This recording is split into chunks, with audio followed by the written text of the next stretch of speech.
Manfaatkan kebosanan untuk kebaikan.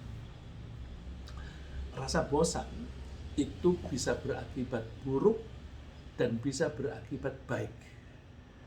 Dan kita sebagai orang-orang yang beriman kepada Allah didorong untuk memanfaatkan rasa bosan untuk meningkatkan amal baik sambil menghindari akibat buruknya. Nah, kalau tadi saya bilang bosan itu mendorong kita untuk mengembangkan kreativitas. Kreativitas bagi kita orang mukmin itu kreativitas yang baik. Ya, karena kalau kreativitas dibelokkan yang buruk, itu bisa arahnya bisa ke korupsi, bisa menipu dan sebagainya. Ya, jadi saya karena ini pengajian, saya menganggap rasa bosan bisa berakibat buruk dan bisa berakibat baik, dan kita sebagai orang-orang yang beriman kepada Allah didorong untuk memanfaatkan rasa bosan untuk meningkatkan amal baik sambil menghindari akibat buruknya. Kita biasanya merasa bosan ketika kita tidak lagi tertarik dengan apa yang ada atau yang sedang berlangsung di lingkungan kita. Perasaan semacam ini cenderung berlangsung lama jika kita tidak menemukan suatu perubahan. Jadi kalau begitu terus, lalu kebosanannya itu berlangsung lama. Tapi perasaan ini segera hilang ketika kita mendapatkan perubahan atau menemukan sesuatu yang baru. Perubahan itu bisa perubahan yang datangnya dari lingkungan. Jadi situasinya berubah, misalnya kita sedang kesepian, bosan, kemudian ada teman yang datang, yang dia orangnya ceria, suka bercanda dan sebagainya, nah situasi berubah. Tapi kita tidak boleh hanya pasif. Kalau kita mendapatkan kebosanan, bila perlu kita sendiri yang menciptakan kreativitas sehingga situasi berubah menjadi yang baru, bosanan jadi hilang. Nah, rasa bosan bisa berakibat buruk pada seseorang jika dia tidak mampu mengukur besarnya nilai keadaan yang sedang berlangsung. Saya ulang, rasa bosan bisa berakibat buruk pada seseorang jika dia tidak mampu mengukur besarnya nilai keadaan yang sedang berlangsung dan besarnya nilai keadaan yang dia inginkan. Jadi dia nggak tahu bahwa yang dialami sekarang itu sebenarnya baik. Contohnya paling gampang itu kalau kita dalam keadaan sehat karena kita sehat lalu tidak ada keluhan apa-apa. Terus kalau kita ada di rumah begitu lalu terus merasa bosan, kepingin cari suasana baru.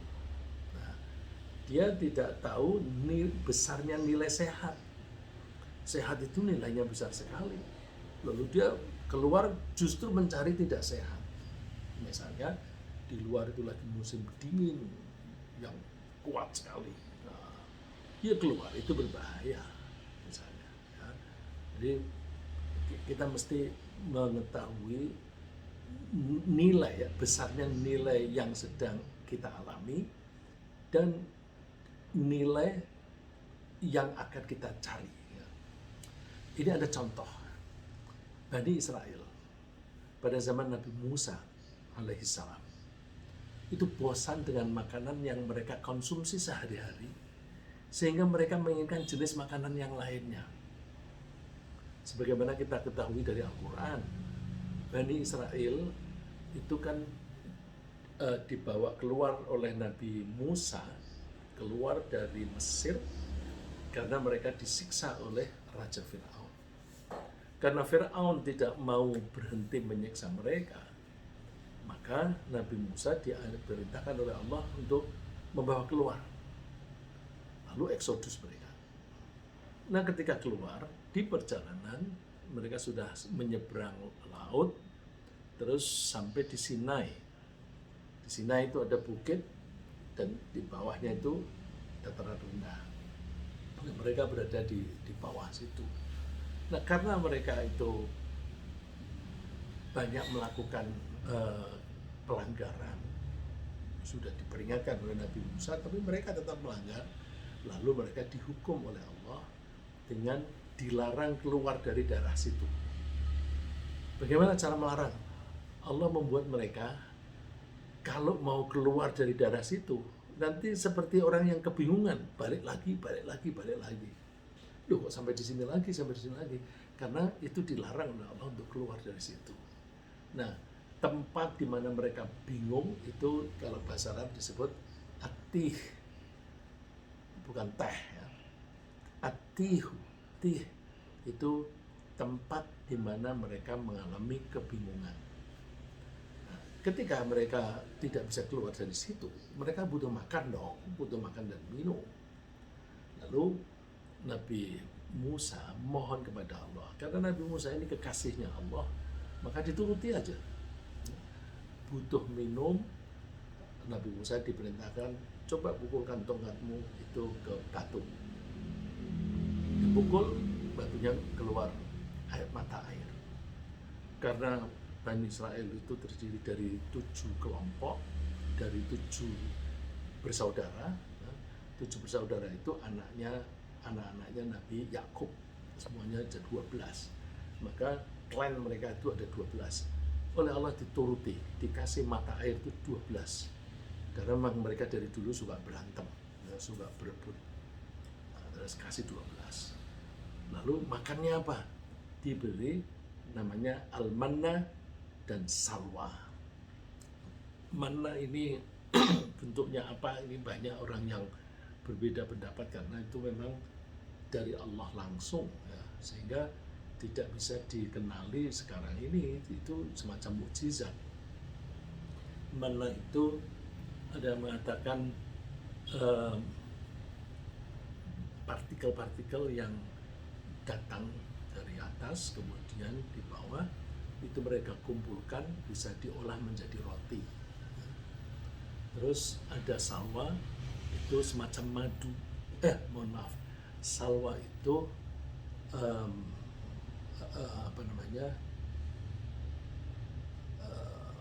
sesuatu yang manis. Dia mengatakan salwa ini ayam, burung ayam itu sih, apa itu yang kita ada telurnya kecil-kecil itu, apa itu Dek namanya Dek, apa yang telurnya itu berwarna-warni itu ada sih, puyuh ya, terima kasih.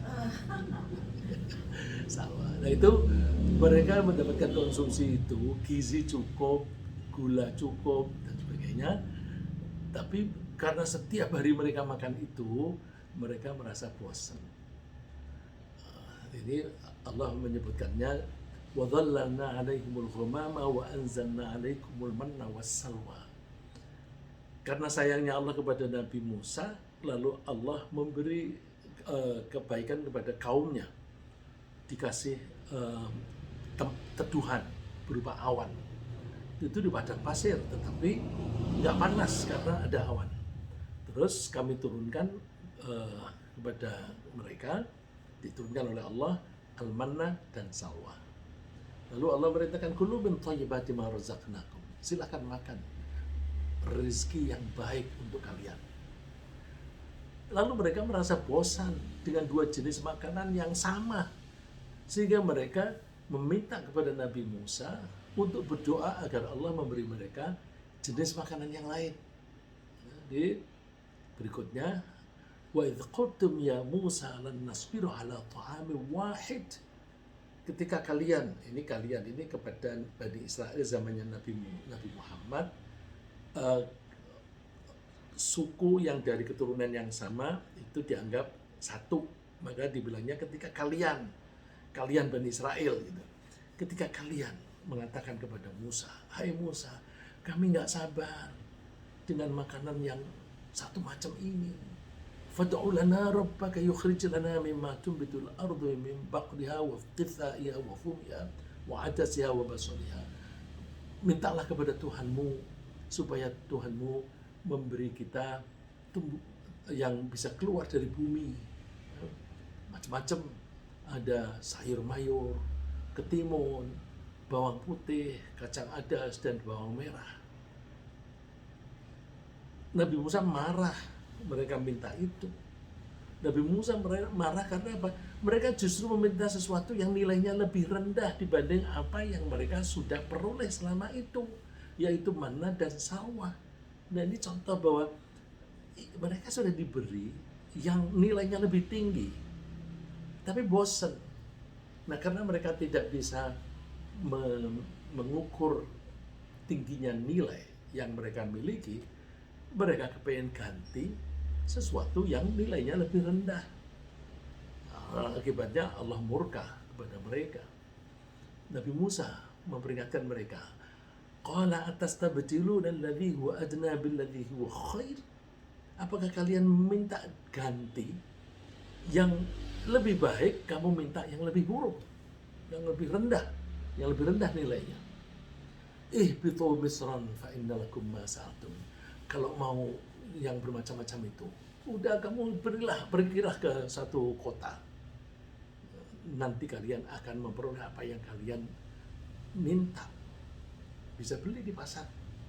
Tapi jangan lalu menghilangkan ini. Mereka kan mintanya, Musa minta ganti dong. Mosok ini membosankan, minta ini dan sebagainya. Yang disebutkan itu nilai gizinya itu lebih rendah. Karena itu, وَضُرِبَتْ عَلَيْهِمُ الذِّلَّةُ وَالْمَسْكَنَةُ وَبَاءُوا بِغَضَبٍ مِّنَ اللَّهِ. Mereka ditimpakan nista dan kehinaan, serta mereka mendapat kemurkaan dari Allah. Nah, ini contoh bosan yang berakibat buruk. Ini kalau kita kiaskan macam-macam. Di rumah sudah ada macam makanan yang sebenarnya di rumah itu kalau makanan dimasak itu kan dengan bersih. Terus kepengen beli di luar. Apalagi yang kaki lima, yang dorongan itu. Seringkali sayurnya tidak dicuci. Terus memakai obat pengawet. Kalau bakso itu kan dibuat mulai dari malam, dijual sampai sore, sampai malam lagi, kasih urat supaya awet. Nah, itu kan nilainya lebih rendah. Di rumah ada makanan yang lebih sehat, nyari yang kurang sehat. Ini kurang menghargai sesuatu yang sudah ada yang nilainya lebih tinggi. Dia tidak bisa ngukur.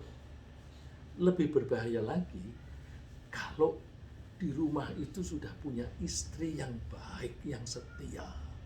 Istri yang baik, yang setia itu ramah, tidak berantem dan sebagainya. Terus bosan lalu cari wanita lain di luar, celaka dia. Jadi sudah mempunyai istri yang baik, malah cari wanita yang dicari itu duit, bukan kasih sayang. Kalau tahu itu menunjukkan kasih sayang, itu supaya menarik perhatian biar dibayar mahal. Nah, itu lebih bahaya. Jadi hati-hati dengan kebosanan.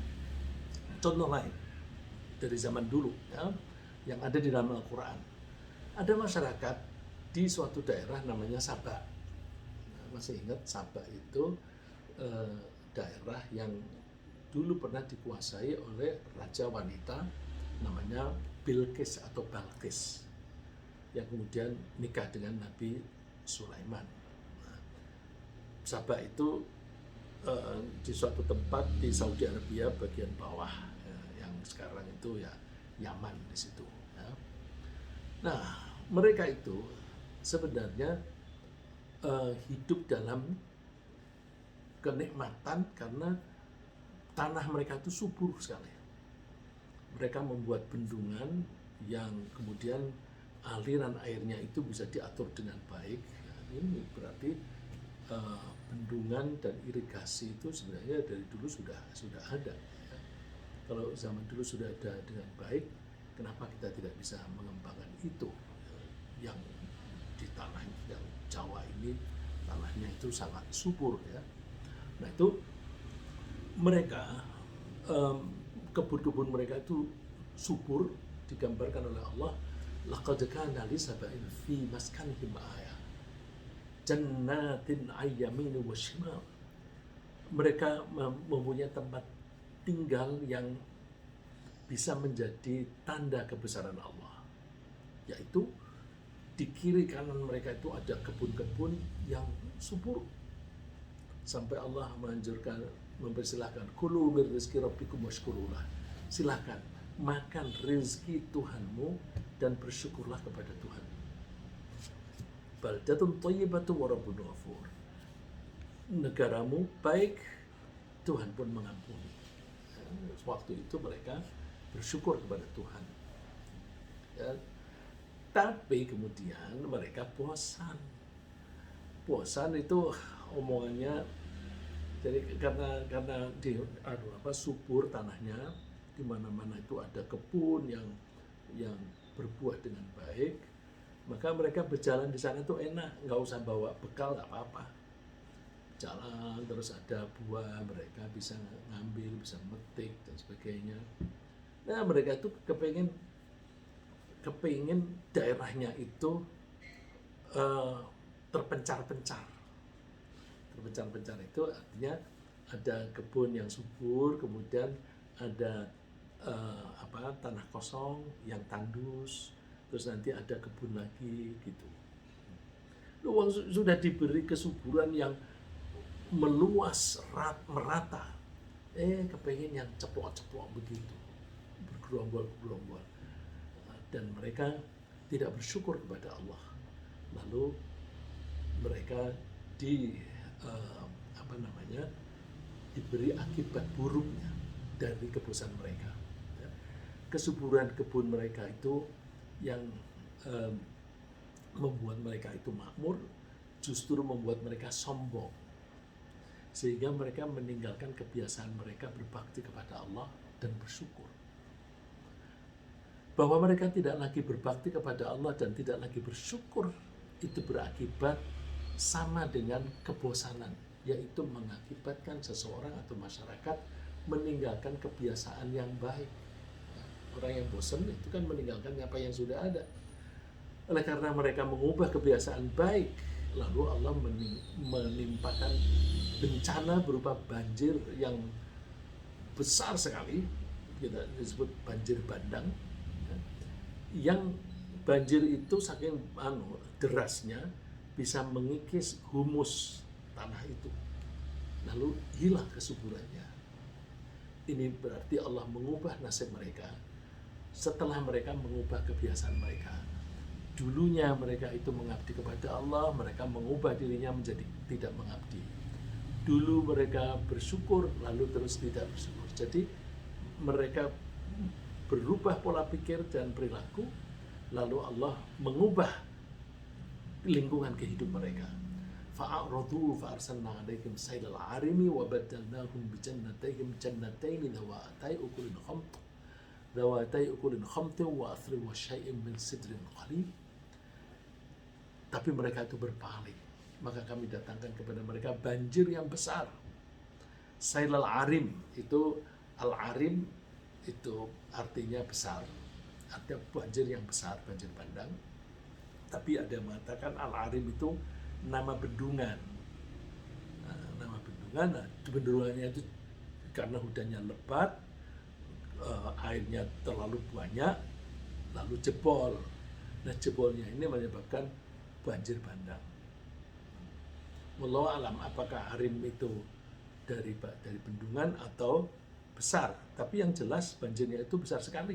Apakah dari bendungan atau tidak? Lalu wa badalnahum bi jannatayhim jannatai dhawatai ukulin khamr. Kebun mereka yang asalnya subur menjadi tandus. Kalau toh tumbuh tanaman itu buahnya yang pahit. Kalau ada pohon sidra, ya itu hanya sedikit saja. Tapi sisanya itu tanaman yang buahnya itu pahit, sehingga mereka berubah menjadi miskin. Ya. Itu contoh zaman dulu. Ada lagi, ya. Banyak juga orang yang merasa bosan dengan kemiskinan. Kalau tadi kan dari kekayaan yang si Sabah ini. Ada orang bosan karena kemiskinan. memang miskin itu membosankan. Karena apa? Keterbatasan dana yang tersedia itu menyebabkan orang itu pilihannya sedikit untuk mengubah keadaan. Misalnya makan setiap hari pakai tahu tempe, ya udah pakai tahu tempe terus. Karena mau beli daging duitnya nggak cukup, mau beli telur duitnya nggak cukup. Nah, berarti variasinya kurang. Karena variasinya kurang, maka menjadi mudah untuk menjadi bosan. Ya. Mereka mengira bahwa mereka akan bisa menghilangkan kebosanannya jika mereka menjadi kaya. Mereka akan lebih menderita jika mereka itu sudah miskin, lalu melihat orang kaya, lalu iri. Udah miskinnya itu membuat mereka tidak punya variasi kehidupan, ditambah iri, hatinya sakit. Wah, itu menjadi makin parah. Ya. Nah, ada nggak semacam itu? Banyak dalam kehidupan kita sehari-hari, banyak. Nah, kalau di Al-Quran kasih contoh pada zaman Qarun. Ya. Qarun itu sebenarnya termasuk pengikutnya Nabi Musa, tapi kemudian dia nyeleweng setelah menjadi kaya. Nah, ketika si Qarun itu memamerkan kekayaannya, dia keluar dengan membawa kendaraan yang penuh hiasan, kemudian dikawal beberapa pengawal, centeng-centengnya itu pada mengawal, lalu orang melihat, wah hebat Qarun, sukses dia. Fakharaja ala qaumihi fi zinati. Keluarlah Qarun kepada kaumnya dalam hiasan-hiasan yang dia pasang. Lalu orang-orang yang memang suka harta atau kepingin dapat harta yang banyak seperti Firaun, seperti Qarun, mereka mengatakan, qala alladziina yuriduna al-hayata ad-dunya ya laita lana mithla ma utiya Qarun. Mereka yang memang senang kehidupan dunia bilang, wah, seandainya kita bisa mendapatkan kekayaan seperti Qarun. Innahu ladzu hadzin azim. Menurut mereka, Qarun ini mendapatkan pembagian rezeki yang atau keberuntungan yang besar. Memang kenikmatan yang diberikan oleh Allah kepada seseorang atau kelompok masyarakat seringkali mendatangkan ketentraman jiwa. Nah, mestinya orang makin kaya itu makin tentram. Karena apa? Tidak ada kekhawatiran besok makan apa. Tidak ada kekhawatiran kalau misalnya lagi sakit dia punya dana untuk berobat dan sebagainya. Kepengen bepergian ya ada biaya. Memang kekayaan itu seringkali mendatangkan ketentraman jiwa, yang berarti tidak ada gejolak dalam jiwa. Tapi beberapa orang misalnya merasa bosan dengan ketentraman di rumah. Di rumah enak, ya, semua serba ada, lalu bosan. Lalu dia keluar mencari sensasi yang menimbulkan gejolak jiwa. Nah, maka kita lihat karena mereka punya duit, mereka bisa membeli sarana-sarana. Ada yang lalu mencari gejolaknya perasaan. Gejolaknya perasaan itu excitement, excite yang membangkitkan perasaan. Misalnya ya yang masih baik lah, masih tidak terlalu tidak terlalu buruk. Lalu mengikuti kegiatan bungee jumping, mengikuti kegiatan terbang layang, atau yang berbahaya balapan sepeda motor. Karena kepengen excitement, di rumah tenang-tenang, lalu kepengen cari yang bisa menimbulkan gairah.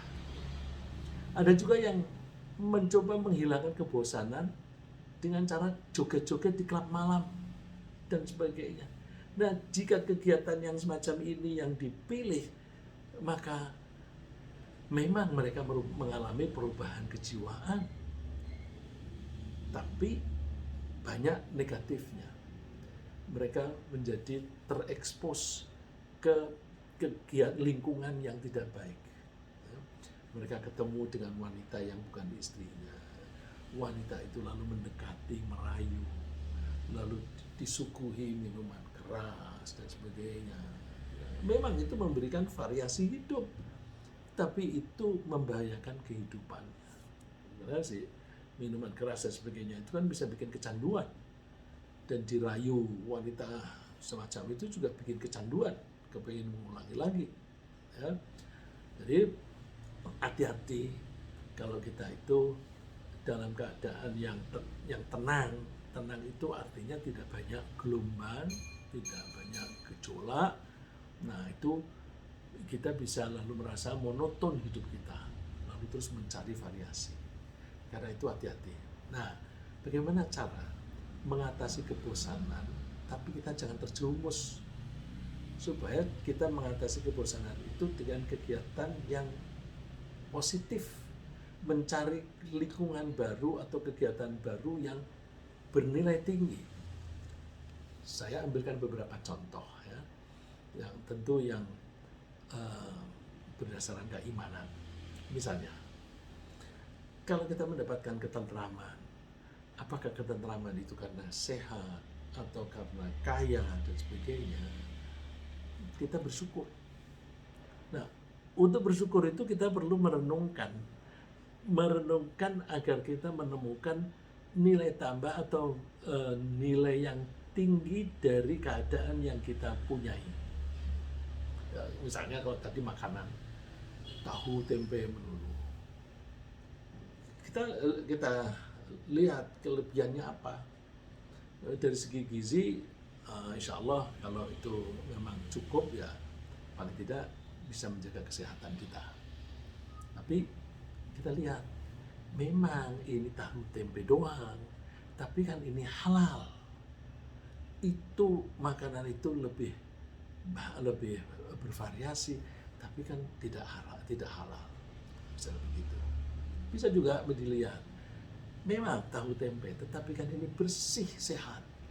Kalau kita pergi ke restoran, belum tentu itu sehat. Misalnya supaya restoran itu didatangi banyak orang, dibuat lebih gurih, lebih enak, lalu banyak dikasih vetsin, itu kan bisa mengganggu kesehatan. Ya.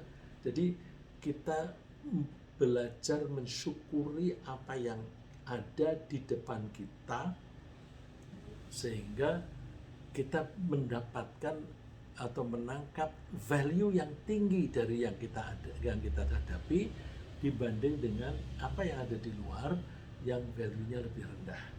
Ya. Jadi bersyukur bisa mengatasi kebosanan. Karena apa? Seseorang biasanya merasa bosan jika dia menganggap apa yang sedang ia lakukan atau dia alami itu kurang bernilai.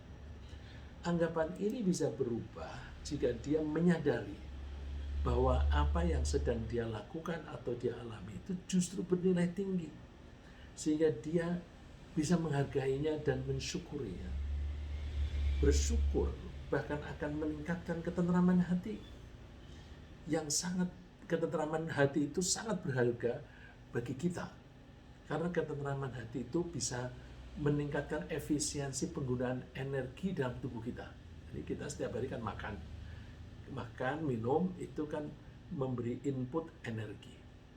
Nah, energi yang kita masukkan ke dalam tubuh kita itu nanti dipakainya untuk gerak, untuk berpikir, bahkan untuk mengatasi stres.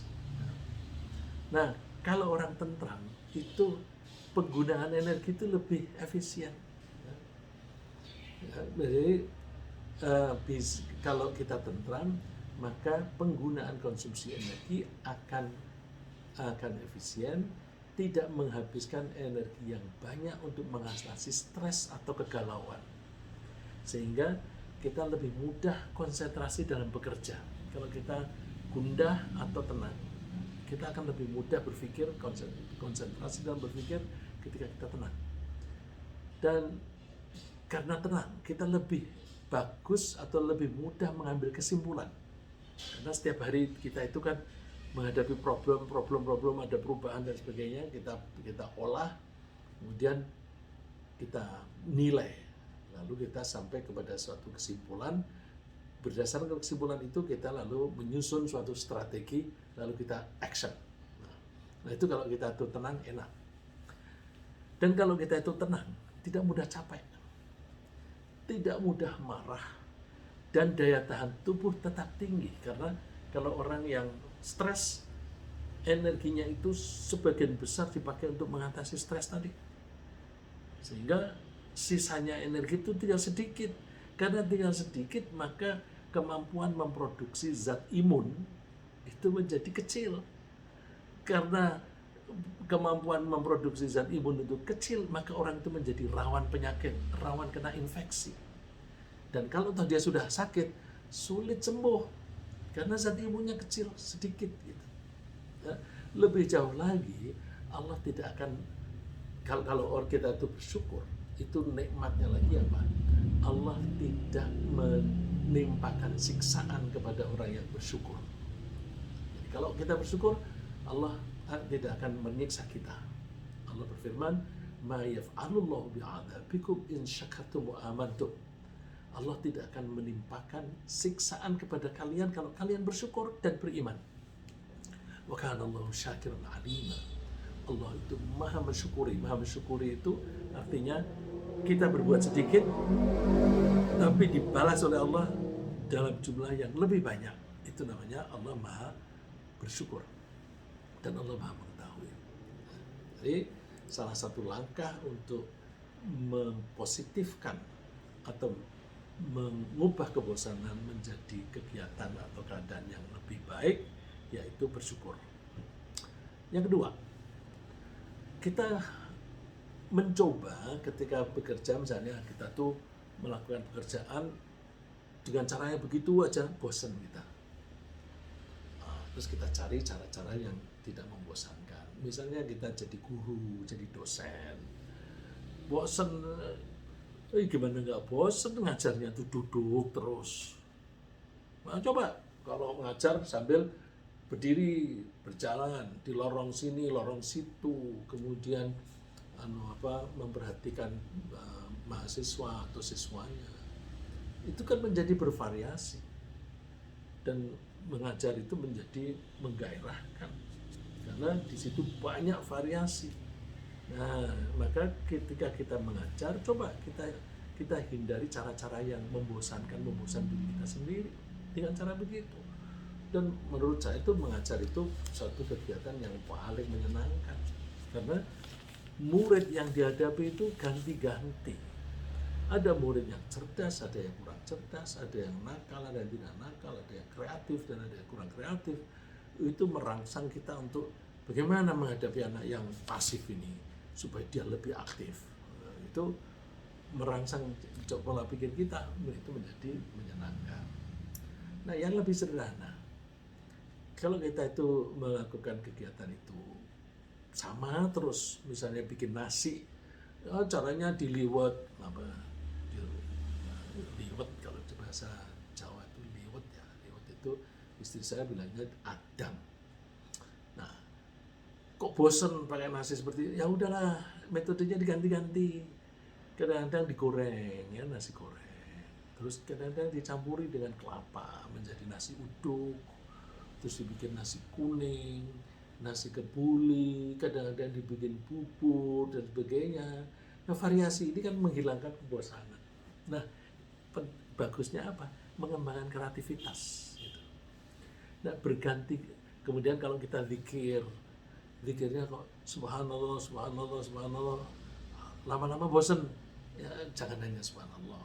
Ya, la ilaha illallah, alhamdulillah dan sebagainya. Jadi berganti-ganti di dalam berzikir untuk mengingat Allah dengan membaca tasbih, memuji Allah, kadang-kadang berdoa, kadang-kadang bersolawat untuk Nabi Muhammad. Allah memerintahkannya kan misalnya, ya ayyuhalladzina amanu dzkurullaha dzikran katsira wasabbihuhu bukratan wa asila. Hai orang-orang beriman, ingatlah kamu banyak-banyak kepada Allah dan maha sucikan Allah baik pagi maupun sore. siang maupun malam. Itu.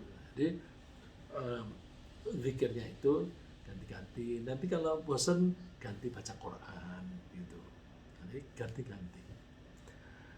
Membaca Al-Quran itu kalau bagi saya menyenangkan. Karena apa? Membaca Al-Quran itu memberikan banyak variasi jika kita membacanya sambil memahami maknanya. Karena apa? Al-Quran itu mengandung banyak ragam. Di situ ada hukum, ada cerita tentang kejadian alam. Sehingga kalau kita belajar fisika, nyambung. Kita belajar biologi, nyambung, dan sebagainya. Di Al-Quran juga dibahas tentang akhlak. Dan di situ banyak nasihat. Dan juga ada sejarah. Dengan berbagai kisah. Nah, sejarah-sejarah itu kan contoh kasus yang terjadi pada zaman dulu. Dan manusia ini pola hidupnya, patterns-nya itu mirip-mirip. Sehingga apa yang dialami oleh orang pada zaman dulu mungkin juga muncul pada kita di zaman sekarang. Karena itu kalau kita baca Quran, kita banyak-banyak merenungkan artinya. Kitabun anzalnahu ilaika mubarakun liyadabbaru ayatihi wa liyatadzakkaru ulul albab. Al-Quran itu kitab yang kami turunkan kepadamu yang penuh berkah agar mereka mau merenungkan ayat-ayatnya dan mereka mau mengambil pelajaran, ya, bagi orang yang mempunyai akal pikiran. Jadi karena kita dibekali akal, kita rangsang dengan uraian-uraian yang ada di dalam Al-Quran. Kalau kita tertarik sastra, kita juga akan mendapatkan, indah sekali ini. Al-Qaryah, wa ma adraka mal qaryah. Itu misalnya semacam itu. Derap-derapnya itu enak meskipun Al-Quran itu bukan syair. Lagi cara lain untuk membuat kebosanan menjadi baik. Kita membangun kreativitas. Ya, tadi saya katakan bahwa orang bosan itu dia menganggap apa yang dia dialami sekarang ini kurang bernilai. Terus, tapi kita tuh kalau bosan itu belum tahu apa yang lain. Kalau sudah tahu enak, begitu tahu, aku tinggalkan ini, aku lakukan itu. Tapi orang yang bosan itu sudah menganggap yang dialami itu kurang menarik, tapi belum menemukan yang baru. Sehingga kadang-kadang ada orang yang mendefinisikan bosan itu a desire for desires. A desire for desires. Satu keinginan untuk memperoleh keinginan yang banyak tapi yang belum jelas. Gitu. Itu definisi bosan macam-macam. Ya. Nah ini kalau kita ingin mengembangkan kreativitas, antara jalannya begini. Kita lihat problem yang ada.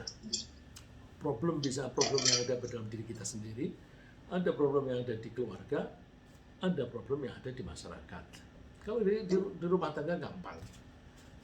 Pas kita bosan, nganggur begitu, bosan kan biasanya nganggur. Terus ini kabel ini kok kurang mulai lecet nih. Aku betulin dia mendapatkan pekerjaan yang bernilai karena nanti kalau jika sudah diperbaiki menjadi lebih baik gitu. Terus kalau misalnya ini tanaman ini mau mati nih, itu kan menemukan problem, kerjakan, dirawat dengan baik. Terus kita melihat sekarang subur, melihat perubahan itu kita senang sekali. Nah, lebih mulia lagi, tidak hanya problem yang ada di dalam rumah, tapi juga problem yang ada di luar. Kita lihat problemnya apa yang ada. Terus, problem-problem itu kita carikan solusinya. Solusinya kita lakukan sehingga kita itu membantu orang lain. Kalau ada problem di masyarakat, kita mengatasinya, berarti kan kita membantu orang lain. Nah, membantu orang lain itu nanti orang lain yang terbantu akan mengapresiasi. Kalau orang mengapresiasi, orang semacam itu tidak akan kehilangan self-esteem, pasti dia mempunyai harga diri yang bagus. Jadi kalau salah satu cara untuk mendapatkan penghargaan yang baik, banyak-banyaklah kita menolong orang lain. Bagaimana cara menolong orang lain? Pelajari problem yang ada di masyarakat, nanti terus diatasi. Nah, saya kasih contoh yang saya coba lakukan. Saya kalau ke masjid, masjidnya bagus, besar. Imamnya membacanya nggak karuan. Waduh, ini kalau yang dibaca salah itu Fatihah. Imam itu membacanya salah, batal sholatnya. Kalau imamnya batal, makmumnya batal semua. Ini problem. Terus bagaimana cara atasinya? Aku akan panggil anak-anak yang menghafal Quran. Sini. Kita bikin pesantren. Nah, supaya mereka tertarik, supaya berkumpul di sini, aku kasih beasiswa. Nah, terus kita usahakan beasiswa. Terus karena kita memberi beasiswa, orang-orang yang tertarik, wah ini ide bagus nih, aku ikut andil aku ikut andil. Lalu terus banyak teman yang aku ikut ya, nitip ya, karena ini kita berusaha mengatasi masalah. Nah, alhamdulillah sekarang pesantren kita yang di Rawamangun ini udah cukup lumayan dan banyak santri yang tertarik, sehingga santri yang sudah hafal Quran di sana di Lebak itu kan daerah yang terpencil gitu ya, itu datang, alhamdulillah bacanya bagus. Nah, terus bisa kita tugasi, ayo kamu mengajar di TPQ di sana. Terus ada yang, ayo kamu mengimami di masjid itu dan sebagainya. Nah itu banyak menolong. Jadi salah satu cara mengembangkan kreativitas adalah dengan cara melihat problem yang ada, termasuk problem yang ada di masyarakat, kemudian kita mencoba mengatasi problem itu. Kalau kita mengatasi problem di masyarakat, berarti kita akan menolong orang lain. Kalau kita menolong orang lain, maka kita akan dibutuhkan oleh orang lain. Ya, kalau kita sudah biar terbiasa menolong, nanti kan orang bilang, wah aku punya problem yang serupa. Ini yang terjadi. Ternyata saya dulu memulai dengan menyewa rumah 1 tahun 75 juta. Nggak tahu ini yang punya rumah ikut mendengarkan ini apa enggak, karena seringkali juga ikut. Terus kemudian itu kan butuh biaya. Lalu ada saja teman-teman ikut iuran, bahkan yang punya rumah juga baik sekali. Udahlah yang ada aja begitu. Jadi tahun pertama memang 75 yang kita bayar, tahun berikutnya apa yang kita punya udahlah cukup. Nah gitu ya, alhamdulillah. Itu kan berarti dia menolong kita. Ini saya dapat tawaran lagi, Pak, ini rumah saya wakafkan dan sekarang sedang saya bangun lantai 2, nanti akan saya bikin pesantren, tolong dijadikan pesantren, Pak Reksa yang ngurusi. Waduh, duitnya dari mana ini? Nanti dulu. Tapi dia bilang, ini kira-kira Januari atau Februari sudah jadi loh Pak. Januari, Februari, duitnya dari mana? Ini sekarang sekarang ini kan makin banyak santri kan makin banyak kebutuhan. Ya udahlah, kasih saya kesempatan berpikir, mudah-mudahan Allah nanti memberi rezeki. Nah ini baru kemarin orangnya datang ke Rawamangun, menemui saya setelah pengajian di masjid, terus cerita, dikasih gambarnya, ini Pak udah ngedak nih, Januari atau Februari selesai Pak. Ya Allah, mohon doa restunya Bapak-bapak dan Ibu-ibu. Nah, kalau kita itu banyak menolong orang mengatasi problemnya, maka kita akan menjadi orang yang bermanfaat. Kita usahakan diri kita ini menjadi orang yang paling bermanfaat. Rasulullah mengatakan, ahabbun nasi ilallahi ta'ala anfa'uhum linnas. Orang yang paling dicintai Allah adalah orang yang paling bermanfaat untuk orang lain. Wa ahabbul a'mali ilallahi ta'ala sururun tudkhilhu ala muslim. Dan perbuatan yang disukai Allah adalah memberi rasa senang kepada orang muslim lain. au takshifu anhu kurbah, atau menghilangkan kesusahan orang lain. Dia kesusahan, kenapa nggak bisa bayar utang? Ah ya udah, ini aku bantu, misalnya begitu. Au taqdi anhu dainan, atau membayar hutangnya orang itu. Kasihan. Kalau dibayar lega dia. Au tadrudu anhu ju'an, atau menghilangkan kelaparannya. Orang yang lapar, nggak ada yang makan, kita kasih makanan. Terus ini yang mendorong kita. Rasulullah mengatakan begini, wala an amshiya ma'a akhin fi hajatin ahabu ilayya min an a'takifa fi hadzal masjid, yakni Masjidil Haram syahran. Rasulullah memberikan gambaran besarnya pahala menolong orang lain. Beliau mengatakan, aku berjalan bersama dengan seorang teman atau saudara yang sedang membutuhkan bantuan. Jadi aku menemani dia untuk mengatasi kesulitannya dia. Itu lebih aku sukai daripada aku beriktikaf di masjidku ini, Masjid Madinah. Iktikaf di situ 1 hari, 1 bulan. Jadi menolong orang mengatasi problemnya, menolong satu orang mengatasi problemnya, itu pahalanya lebih besar daripada beriktikaf di masjidnya Nabi selama 1 bulan. Coba sholat di masjidnya Nabi Muhammad SAW, itu pahalanya itu 1000 kali daripada sholat di masjid di sini. Kalau 1 bulan, sholat wajibnya aja udah 5 kali 30. Belum sholat sunnahnya, belum zikirnya dan sebagainya. Betapa besar, tapi masih lebih besar lagi kalau kita menolong orang lain. Ini beruntunglah orang yang punya pekerjaan untuk menolong, seperti dokter. Kalau dia niatnya baik, dia niatnya menghilangkan kesusahan orang, menghilangkan membantu, meringankan beban orang, pahalanya besar. Tapi kadang-kadang dokter dan juga orang-orang yang profesi yang lain, lalu yang penting duitnya, nggak ada pahalanya. Ya. Jadi kita bisa mengembangkan kreativitas dengan mengatasi problem yang ada di masyarakat. Bagi orang yang merasa hartanya terbatas dan menganggap bahwa kekayaan memberi nilai yang tinggi, mereka bisa mengurangi kebosanannya dengan apa? Mengurangi perhatian mereka kepada orang-orang yang melimpah kekayaannya. Nggak usah diperhatikan. Terus yang dilihat orang yang lebih rendah kekayaannya. Hindari rasa iri terhadap kekayaan.